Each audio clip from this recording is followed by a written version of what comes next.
Vidarbha dermatological society का installation hotel तुली imperial में 3 अप्रैल को संपन्न हुआ। डॉक्टर सुमित मामिडवार ने अध्यक्ष के रूप में और डॉक्टर नितिन बर्डे इन्होंने सचिव के रूप में पदभार संभाला। नमस्ते, मैं हूं अमित वानखड़े हैपनिंग नागपुर से। आज यहां पे नागपुर डर्मेटोलॉजिकल सोसाइटी का इंस्टॉलेशन हुआ है। हमारे पास नवनियुक्त अध्यक्ष और ऑनररी सेक्रेटरी हैं, हम उनसे बात करेंगे। सर, बहुत बहुत स्वागत है आपका हैपनिंग नागपुर के अंदर में। सर, आज आप नियुक्त हुए, हम चाहेंगे हमारे दर्शकों को आप अपना परिचय दीजिए। नमस्कार, मैं डॉक्टर सुधीर मामिडवार। अभी जो इंस्टॉलेशन हुआ है उसमें मैं प्रेसिडेंट करके मेरा इंस्टॉलेशन हुआ और मेरे साथ मेरे सहयोगी है डॉक्टर नितिन बर्डे, वो सेक्रेटरी करके नियोगी हुए हैं। तो ये हमारी संस्था है जिसमें पूरे विदर्भ के सभी स्किन स्पेशलिस्ट हैं और इस संस्था के अंदर हम लोग काफ़ी एकेडमिक एक्टिविटीज़ या प्रोग्राम्स थ्रू आउट ईयर करते हैं ताकि सभी स्किन स्पेशलिस्ट का, पेशेंट्स का और सोसाइटी का बेनिफिट हो। इसमें हम लोग एक कहना चाहेंगे कि अभी आजकल देखा गया है कि क्वैकरी काफ़ी कॉमन हो गया है। काफ़ी लोग जो स्किन स्पेशलिस्ट नहीं है, जिनके पास कोई डिग्री नहीं है, वो स्किन में कॉस्मेटोलॉजी में प्रैक्टिस करते हैं। ऐसे इसमें पेशेंट्स काफ़ी मिसगाइडेड होते हैं, उनको काफ़ी साइड इफ़ेक्ट्स का ये भुगतना पड़ता है और बाद में वो हमारे पास आते हैं स्किन स्पेशलिस्ट के पास जब उनको पता चलता है कि रॉन्ग ट्रीटमेंट मिल गया है। तो ऐसे में हम लोग अभी हमारा एजेंडा रहेगा कि हम लोगों को अवेयर करना चाहेंगे कि आप सही स्किन स्पेशलिस्ट के ही जाइए, जो सर्टिफाइड स्किन स्पेशलिस्ट है उनके पास ही जाइए। कम पैसे लगते हैं या जहाँ पे कम खर्चे में होता है, ऐसी जगह पे just because they are offering cheap treatments वहाँ मत जाइए ताकि आपकी स्किन सही सलामत रहे। सर, जैसे कि आपने बोला कि काफ़ी सारे ऐसे लोग प्रैक्टिस कर रहे हैं कि जिनके पास जो सर्टिफाइड नहीं है, प्रोफेशनली ट्रेंड नहीं है, पर एक आधा पेशेंट है तो वो पहचानेगा कैसा? क्योंकि पेशेंट जो होता है he is not very highly educated. Mostly जो पेशेंट्स होते हैं वो अनएजुकेटेड बैकग्राउंड से आते या रूरल बैकग्राउंड से आते, तो पहचाने कैसे कि who is the certified? Yes, तो इसीलिए हम लोग कैंपेन चालू करने वाले हैं। जो डॉक्टर के पास MBBS के बाद EMD, DDV, DVD, FCPS, DNB इस टाइप की डिग्रीज़ है, वो है सर्टिफाइड स्किन स्पेशलिस्ट। तो ऐसे लोगों के पास जाना चाहिए। तो इसलिए जब आप डॉक्टर के पास जाते हो तो उनका डिग्री क्या है चेक करिएगा। बहुत लोग लिखते हैं, स्किन स्पेशलिस्ट लिखते हैं, बट कोई डिग्री नहीं लिखता है, तो आपने डिग्री देखनी चाहिए।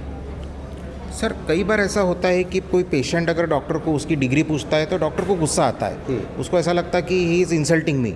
ऐसा भी कई बार होता है कि कोई पेशेंट अगर, क्योंकि हमारे इंडिया में ऐसा डेवलप्ड कंट्रीज़ की तरह नहीं है, तो उस चीज़ को कैसा टैकल करके या वो डॉक्टर ने बुरा नहीं मानना चाहिए क्योंकि वो चेक कर रहा है कि कोई फेक डॉक्टर नहीं है। तो मैंने doctor should also encourage this things. तो आपको क्या लगता है कि आप आपके जो ऑर्गेनाइजेशन है उसकी तरफ से आप ऐसा डॉक्टर्स को इंकरेज करेंगे क्या कि ऐसा सवाल कोई अगर पूछता है पेशेंट तो बुरा ना माने करके? यस, बिल्कुल। और बहुत बार क्या होता है कि हम लोग काफ़ी डॉक्टर लोग हमारे क्लिनिक पे सर्टिफिकेट लगाते हैं जो बाहरी डिस्प्ले एरिया में रहते हैं, तो पेशेंट को दिख जाते हैं, तो पेशेंट को डॉक्टर के पूछने की भी ज़रूरत नहीं है कि ये अपने आप समझ में आता है कि ऑथेंटिक डर्मेटोलॉजिस्ट है। सर, और जैसे कोई डॉक्टर का पता करना है आपको तो आप ऑनलाइन भी चेक कर सकते हैं। तो मैक्सिमम डॉक्टर लोग की ऑनलाइन डिग्रीज मेंशन होती है।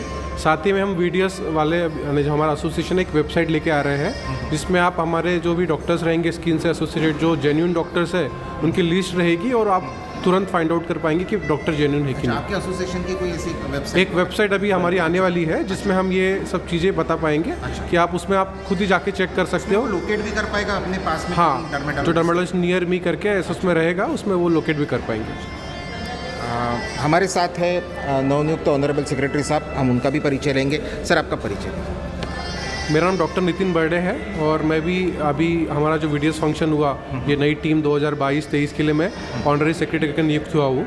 इस साल भर हम सभी प्रोग्राम लेंगे। सर, जो स्किन इन्फेक्शंस होते हैं काफ़ी ऐसा देखा जाता है कि शुरुआती इसमें लोग उसको तरफ ध्यान नहीं देते और जब बहुत बढ़ जाता है तब जाते। तो सर, आपकी जो अलग अलग एक्टिविटीज़ रहेगी साल भर, तो आप इसमें ऐसे कोई अवेयरनेस प्रोग्राम स्कूल्स में या कोई ऐसी जगह पे जहाँ पे मैंने अर्ली डिटेक्शन हो जाए स्किन प्रॉब्लम्स का, उसको अर्ली ट्रीटमेंट मिले और बीमारी बढ़े नहीं, ऐसा कुछ आप प्लान कर रहे हैं क्या? हम प्लान कर रहे हैं। जैसे अभी सफ़ेद दागों के लिए 25 जून विटिलिगो डे होता है जिसमें लाइक सफ़ेद दागों के प्रति अपने समाज में बहुत ये है कि सोशली आउटकास्ट कर देते हैं कि सफ़ेद दागों से पेशेंट पीड़ित होते हैं, तो उनके लिए हम एक अवेयरनेस कैंपेन रखने वाले हैं। और सब्सिक्वेंटली जैसे बाकी बीमारी है स्किन की, सोरियासिस, ये जो बहुत लंबे समय तक चलती है लेकिन लोग परेशान हो जाते हैं, उसके बारे में भी अवेयरनेस हम क्रिएट करने वाले हैं। अच्छा, तो सर उसके लिए ट्रीटमेंट्स वगैरह होती है क्या, और कितने समय तक चलती है ट्रीटमेंट्स?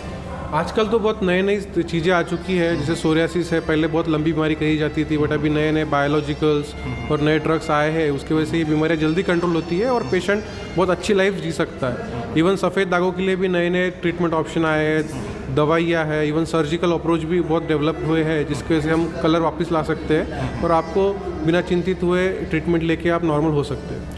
सर आजकल जो अनहेल्दी लाइफस्टाइल है, दूसरा जंक फूड है, अल्कोहल है, एडिक्शन है, टबैको एडिक्शन है, क्या इससे भी स्किन में प्रॉब्लम्स है, स्किन में कुछ बीमारी हो सकती है क्या?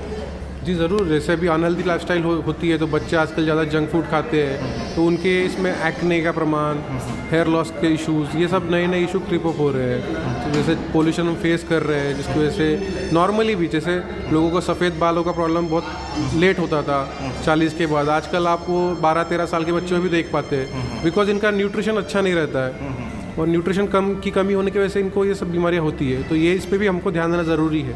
बेसिकली स्किन ट्रीटमेंट के लिए होलिस्टिक अप्रोच लगता है कि आपका खाना भी अच्छा होना चाहिए, ट्रीटमेंट भी, यानी जितनी अपनी हेल्दी लाइफस्टाइल अचीव करते हैं एक्सरसाइज के साथ साथ, उससे फ़ायदा होगा। सर आप दोनों को और आपकी पूरे टीम को हैपनिंग नागपुर की तरफ से पूरे साल के लिए बहुत बहुत बधाई, बेस्ट ऑफ लक। और बहुत अच्छा आपने हैपनिंग नागपुर से बात की, और हैपनिंग नागपुर के माध्यम से हम आपके साथ रेगुलर टच में रहेंगे कि एक जानकारी लोगों तक पहुंचती रहे। Thank you very much. Thank you.